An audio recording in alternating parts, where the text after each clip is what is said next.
You know what? That just stirred in my head a memory. I have put on a convention before. What? Yeah, okay, not me exclusively. This was This back when I wasn't was in like Emily college. Con? MCon. No, it wasn't Emily MCon Con. No, 4. MCon. Oh, that would be so sick. No, it wasn't. I was in college. I was part of the anime club at my Yeah, college. of course you were. Davis Anime It's Club. amazing. Yeah, of course I I wish was. we had one. And I had to hide my weeb. I was dude, it was great. Some of my like best friends I met in that club and I still hang out with them. So anyway, I'm in this club. We had a president and we had various vice presidents. I was the vice president of events. I Okay. was in charge of putting events on. So like we would do, we would have club meetings twice a week and then one of those days we'd do an after DAC. We call it after DAC where you go after the club to like get food Okay. somewhere, and then on the weekends we would have like social events and that kind of thing, and I was in charge of planning all that. So my president gets in his head that he wants to do a convention and like we're going to pull this off and we're going to rent space at the school and we're going to turn it into this whole thing and we're going to have guests and it's going to be great. So we, as far as I know, what do we call it? Daikon. It's called Daikon. Daikon. Davis Perfect. Yeah, of course it Anime was. Convention. Daikon. I mean, that's pretty good. Yeah. Okay, that's pretty good. Yeah. So it's called Daikon, and I think it only ran for 3 or 4 years total, That's but still it pretty was good. successful.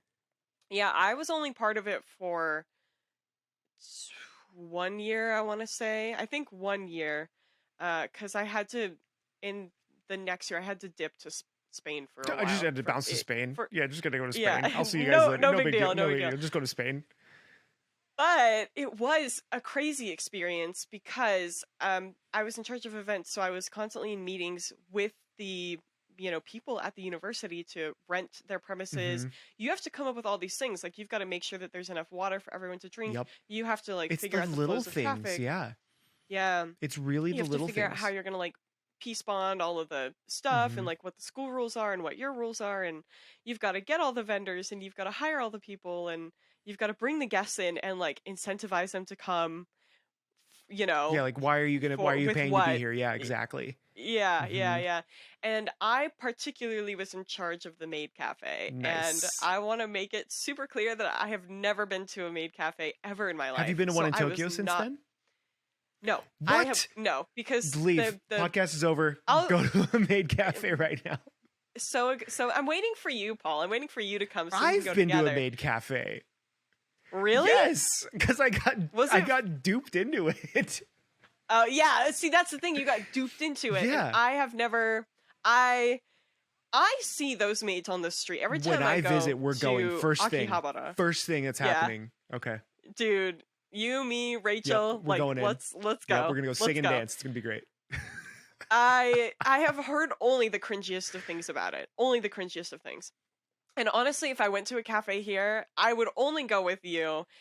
Because I feel like that would be fitting. But there's other cafes, like there's like Butler cafes Mhm. that I would much prefer to go to Okay. because I'd go with you guys to a that Butler Cafe. serves right. Yeah. Let's do a little Yeah, swapsy. it'd I'll be go to a great. Maid Cafe. You go to a Butler Cafe with me. It'll be really fun. So I've never been to a Maid Cafe, and so when I was planning this like situation, I had to order the Mhm. outfits so that everyone could have the same uniform. I was in charge of putting the menu together. I was in charge of baking everything Oh for the my menu. god.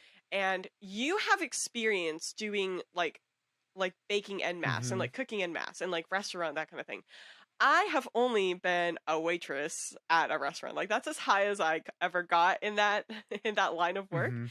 And I suffice it to say I'm shocked to this day that the cakes turned out at all Like and actually were worked. good at Yeah. all. Yeah. We had three. This is all coming back to me now. Oh Isn't my it funny how god, that what an works? unlocked memory. Yeah, we had three cakes. We had, I think, a lemon almond drizzle cake. We How had do you a remember vanilla all? Oh my cake, god. vanilla strawberry cake. I love making menus, so this was like so fun for me. And I think we had a chocolate cake. And I'll never forget that I really wanted a specific kind of frosting for the vanilla strawberry cake. I wanted an ermine frosting. You know what an ermine frosting is? It does sound very familiar. Refresh me. It's made with the base is it's like a flour base. It's like a flour. Oh, it's almost like frosting. a buttercream but with flour, right? Like there's some. Yeah, Okay. Yeah. exactly. And I find ermine frostings to be superior. No one uses them anymore. Mm-hmm. They're very like out of fashion. They have been for years. Mm-hmm. But I really like the taste of them. And so I really wanted to make this frosting for this cake because I thought that everyone would love it.